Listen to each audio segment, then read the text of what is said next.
ushobora kuva ku kazi uramutse warwaye gatoya bakakwirukana kugira ngo ubone akazi ni ikintu kidashobotse inshuti yanjye ni ikintu kitapfa kugushobokera kugira ngo uhite ubona akazi byihuse bitewe nuko udafite green card card employment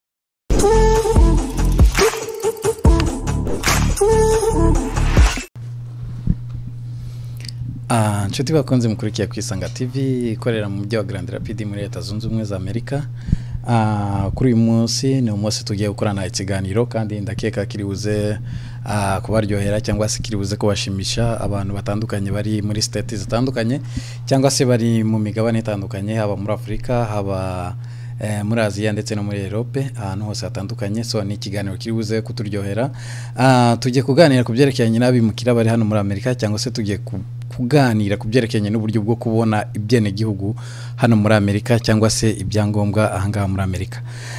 Mu byukuri hari abantu bashobora kuba batuye ahangaha muri Leta Zunze Ubumwe za Amerika ariko ugasanga ahatuye mu buryo bwemewe n'amategeko kuba yatura ahangaha muri Leta Zunze Ubumwe za Amerika ariko ugasanga kenshi abatuye nk'ahangaha ariko adafite ibyangombwa kandi mu byukuri muri ubwo buryo utagira ibyangombwa akaba ari nk'uburyo navuga nko kutita ku kintu cyangwa se uburyo umuntu wenda navuga se wenda hari abandi baba batabisobanukiwe se cyangwa se ari abantu ba neglige batahereza ibintu agaciro ariko mu byukuri kuri uyu munsi tugiye kuganira ikiganiro cyerekeranye n'uburyo bwo kubona ibyangombwa hano muri Amerika. Ku byangombwa bya mbere turibuze kuganira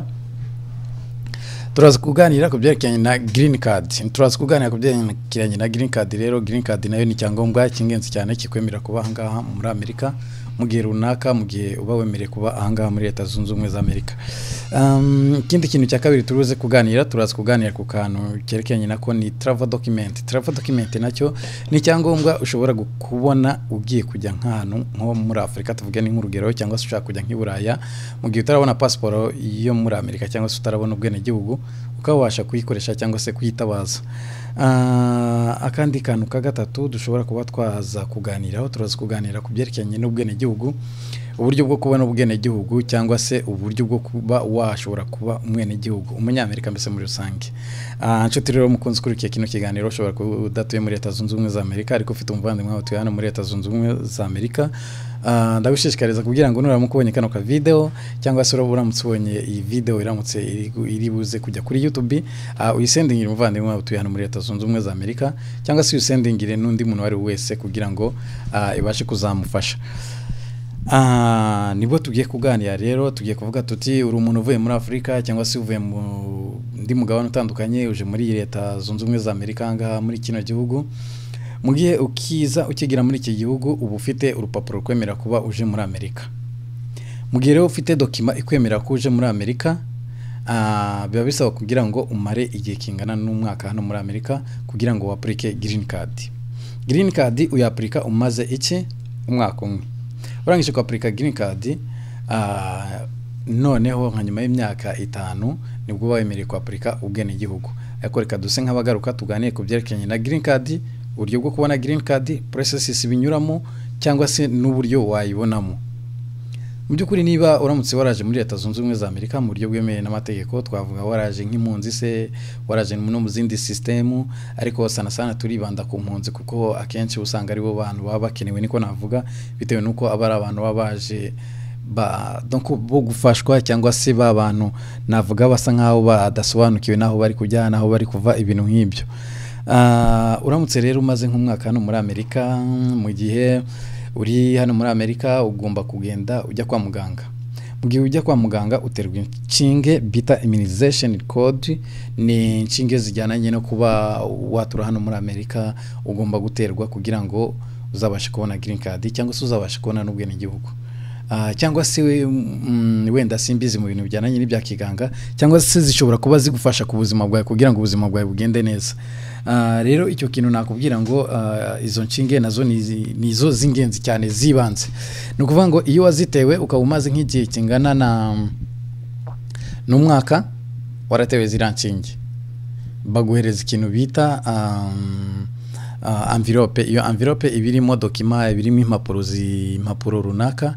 Zira impapuro runaka nizo baguhereza ziba ziguhaye no kuvuga ngo ziba zikwemerera kuba wajya kwa aplika green card. Green card rero ujya kuyaplika hehe?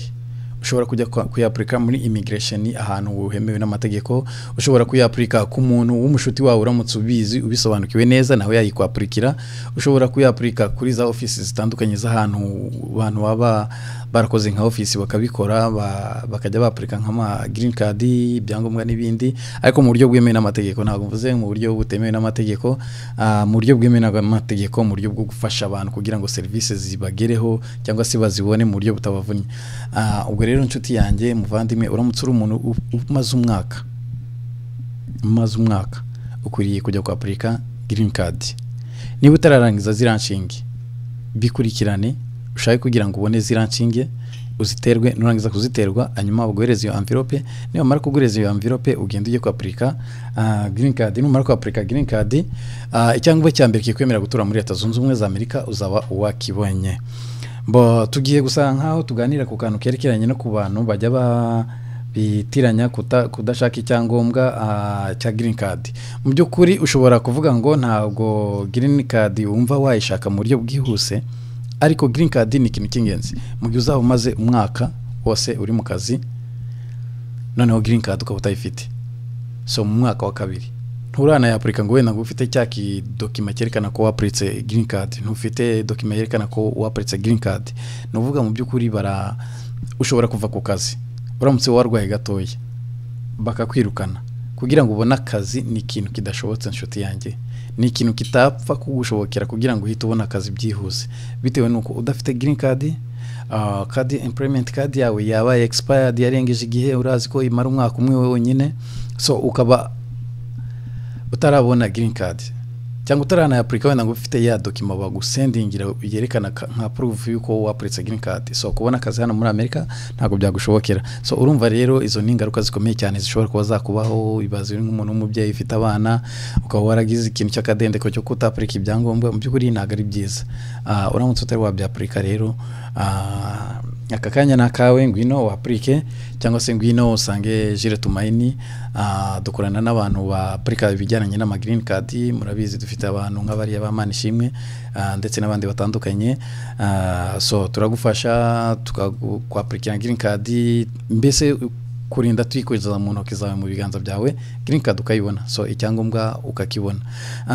None se waba wifuza kujya no muri Afrika se? Uramutse wifuza kujya muri Afrika nabwo rero hari ikintu bita travel document. Iyo travel document nayo turayaplika kandi nayo nayo tubasha kuyibahereza abantu kandi mu buryo bwemewe n'amategeko kandi mu buryo butabangamiye uwayaplitse cyangwa se uwayisabye. No kuvuga ngo iyo tuyikwaplikiye tuyiguhereza mu buryo bwiza kugira ngo ubone ko ari service nziza ejo zatuzaniye n'undi muntu. Mu by'ukuri tugira service nziza cyane, rero murakaza neza kandi muri sanga. Ariko hari akantu nibagiwe, hari ibintu byerekanye no kuvuga ngo kubyerekanye na ka green card nubwo nabibabwiye.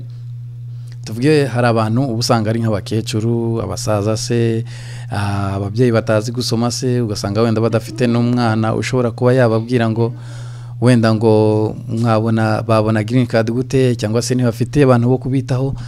Mu by'ukuri kurikira namba iri buze kujya hasi ni 215-626-7636. ushobora kwanyandikira kuri WhatsApp ukavuga ati hey Jire, amazina yanjye nitwa kanaka, so mfite ikibazo cyerekanye no kuba ntabasha kuba nakurikirana zire yanshinge zo kugira ngo mbashe kuba nakwaplika green card, so ni ikintu kingoye kuri ngiye kugira ngo mbe nazibona. So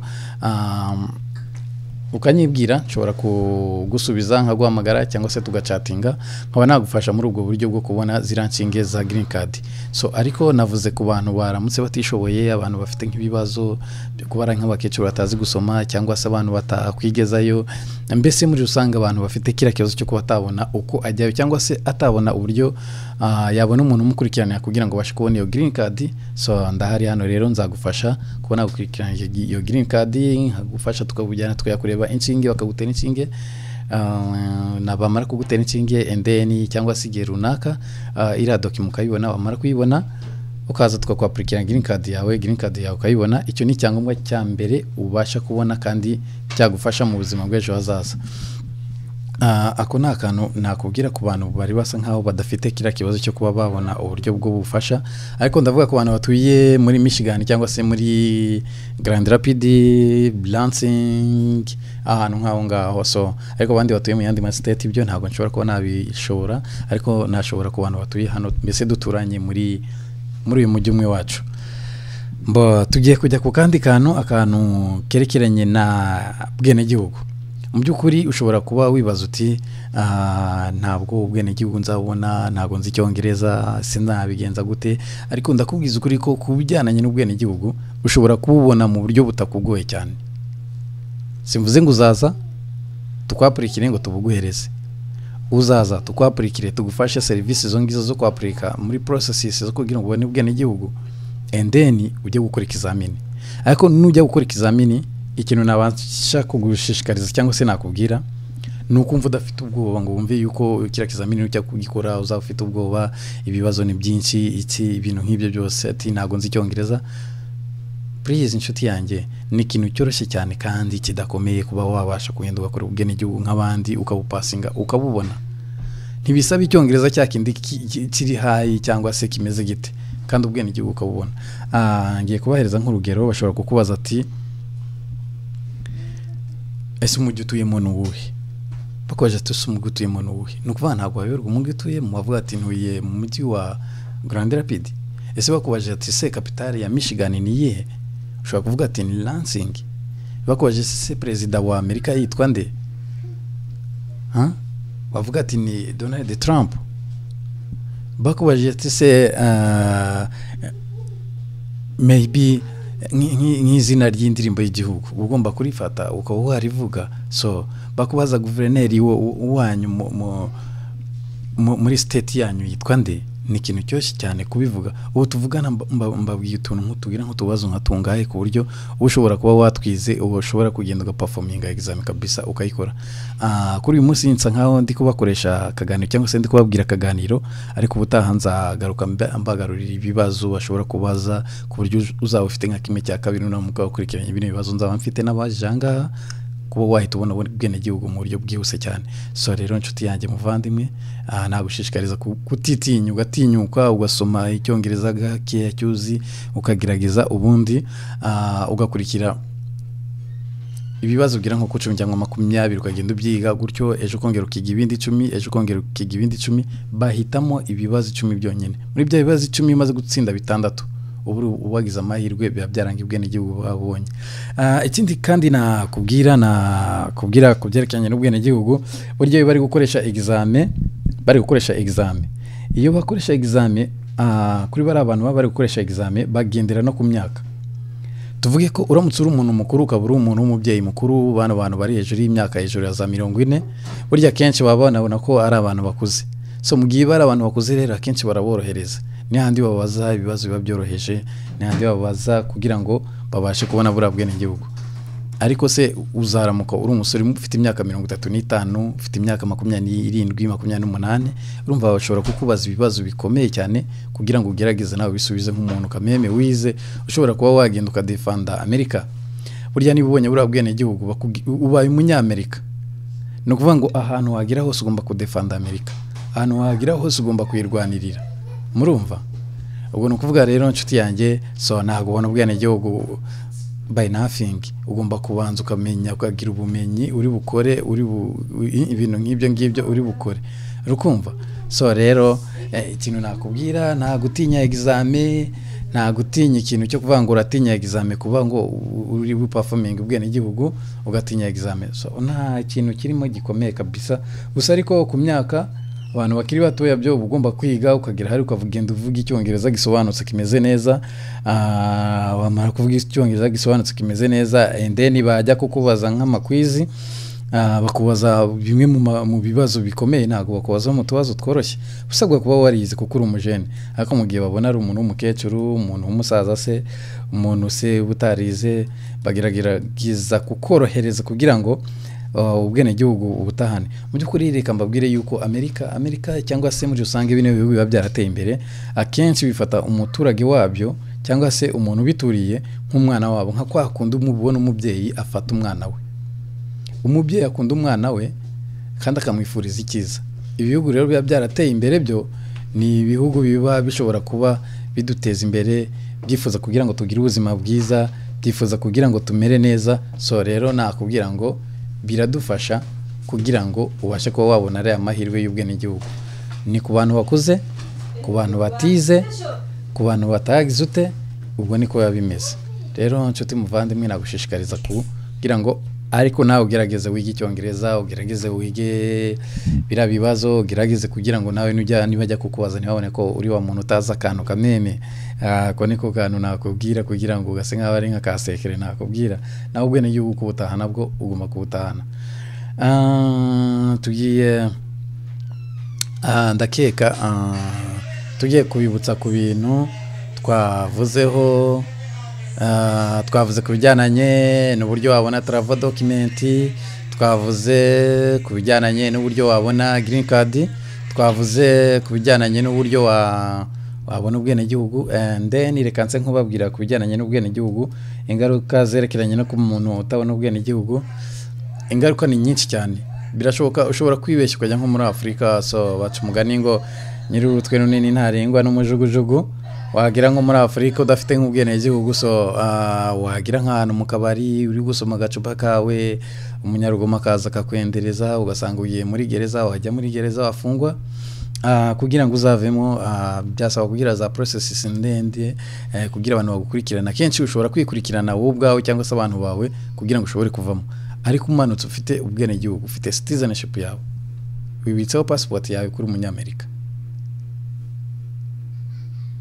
uretse no kuvuga ngo umuntu wawe cyangwa se niki, Leta Zunze Ubumwe za Amerika z'ubwazo nizo zikwikurikiranira zikakubaza tuti eske for example Jiri ari hehe, Jiri yaje muri Afrika, yaje muri Kongo cyangwa yaje mu Rwanda, yaje mu Burundi se, yaje muri Tanzania, igihe kiniki bati se yinjiye igihe kiniki yararana. So bakagukurikirana kugira ngo ubashe kuba wagaruka mu gihugu cyawe cyo muri Amerika. So ako rero karakantu nakubwira ngo ni nk'ingaruka cyangwa se ni nka consequence. Ikindi cya kabiri kuri consequence ushobora kuba wagira uramutse utarabona nk'ubwenegihugu, ni ukuvuga ngo iyo ufite green card nayo igerageza kuba expired. Iba expired ryari?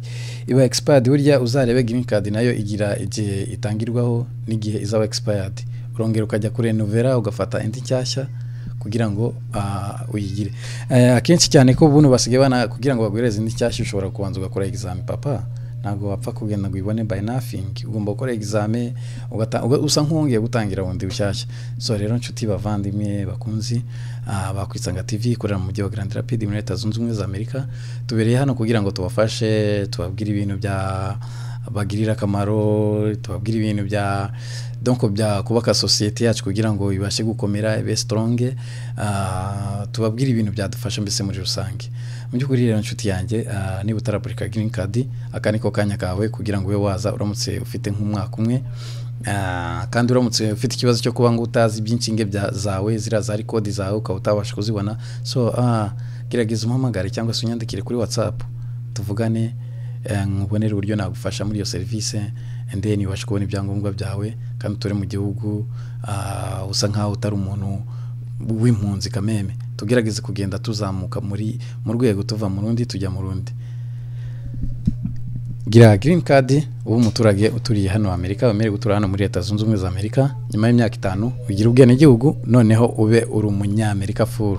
So rero nshuti bavandimwe, reka mbahereze adresse yanjye cyangwa se mbahereze uburyo wambona. Ku mazina yanjye ni Jire Tumaini,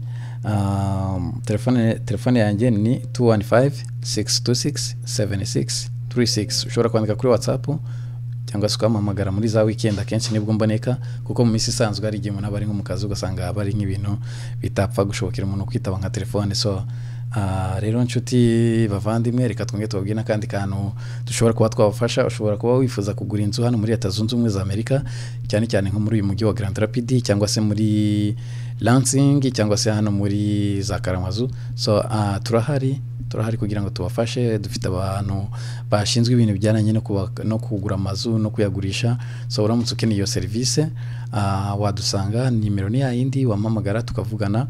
nka guhuza n'umutekinisiye cyangwa se nka guhuza n'abantu babishinzwe babifitiye license babifitiye ibyemezo apana bino bintu byo gupaca by'abantu bigize hano hanze ati n'abacuruzi b'amazu cyangwa se n'abakomisiyoneri b'amazu mu buryo butemewe n'amategeko. Ahubwo nguhuza n'umuntu mu buryo bwemewe n'amategeko ashobora kugufasha kugira ngo ugure inzu ifite basement atari ya yindi nuka, ifite inzu idafite ya yindi ifite amatiyo yo hasi yose yaramenaguritse. So rero tubafite ibintu byinshi cyane bitandukanye. So kandi murakoze cyane, kagira Imana n'amafaranga cyangwa se n'ibindi bintu byose byatuma mugubwa neza. Imana ikomeze ibahe umugisha. Yari Jire Tumaini ubifuriza ibyiza.